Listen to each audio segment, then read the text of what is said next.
नमस्कार दोस्तों। आज मैं आपको एक ऐसी कहानी सुनाने जा रही हूँ जो मेरे जीवन से जुड़ी है। ये कहानी मेरे चाचा जी के साथ घटी कुछ घटनाओं की है। वीडियो को अंत तक ज़रूर देखिए और अगर कहानी पसंद आए तो चैनल को सब्सक्राइब करना मत भूलिए। मेरा नाम स्नेहा है। उम्र मेरी अभी 22 साल है, लेकिन लोग कहते हैं कि मैं 18 से 19 की ही लगती हूँ। मेरी मुस्कान में एक अलग सी कशिश है। आंखें बड़ी और गहरी हैं और बाल इतने लंबे कि कमर तक लहराते हैं। जब मैं साड़ी पहनती हूँ तो गांव में लोग मुझे थोड़ा ज़्यादा ही नोटिस करने लगते हैं। आज मैं अपनी कहानी खुद अपनी ज़ुबानी सुनाने आई हूँ। ये कहानी मेरे चाचा जी की है, जिन्हें मैं प्यार से चाचू कहती हूँ। वो मेरे पापा के छोटे भाई हैं। उम्र करीब 35 से 36 साल, लेकिन व्यक्तित्व ऐसा कि पहली नज़र में कोई भी प्रभावित हो जाए। मजबूत कदकाठी, गेहुआ रंग और चेहरे पर हमेशा रहने वाली एक सुकून देने वाली मुस्कान। लेकिन दोस्तों, ये कहानी वैसी नहीं है जैसी आप अभी सोच रहे होंगे। ये कहानी सस्पेंस से भरी है। शुरुआत में थोड़ी मसालेदार लग सकती है, लेकिन अंत आपको चौंका देगा। गांव वापसी। ये बात तब की है जब मैं कॉलेज से छुट्टियां लेकर अपने गांव आई थी। मैं दिल्ली में पढ़ती हूँ, लेकिन जब भी घर की याद आती है मैं बिना देर किए गांव चली आती हूँ।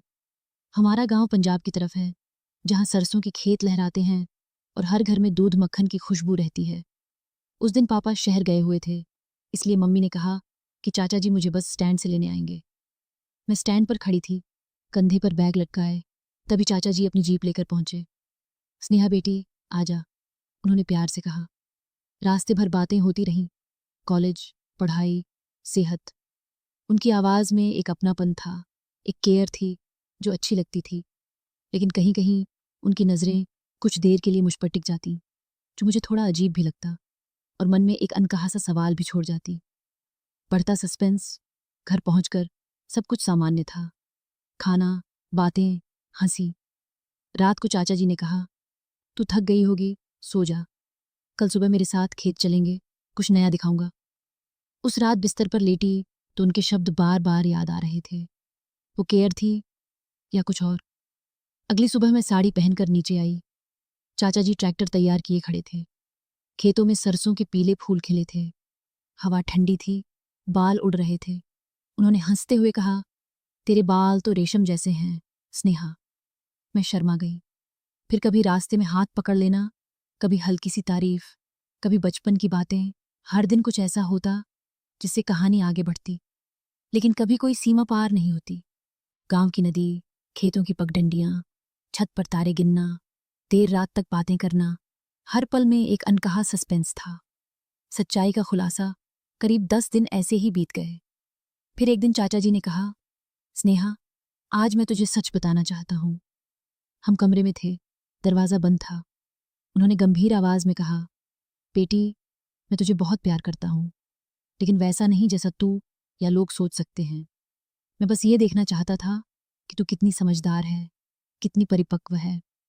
फिर उन्होंने बताया कि वे मेरी शादी के लिए एक लड़का देख रहे थे, उनके दोस्त का बेटा राहुल। मैं तुझे परख रहा था, उन्होंने कहा, और तू हर कसौटी पर खरी उतरी। खूबसूरत। अंत कुछ ही समय में राहुल से मेरी मुलाकात हुई। बातें जमी, सोच मिली, और फिर मेरी शादी हो गई। चाचा जी की आंखों में सुकून था, मेरे चेहरे पर खुशी, और जो लोग कहानी में कुछ और सोच रहे थे उन्हें अंत में एक साफ, सच्चा और खूबसूरत संदेश मिला। यह थी मेरी कहानी, यार, ससायंस और परिवार की मईदा की कहानी। अगर आपको यह कहानी पसंद आई हो तो लाइक, शेयर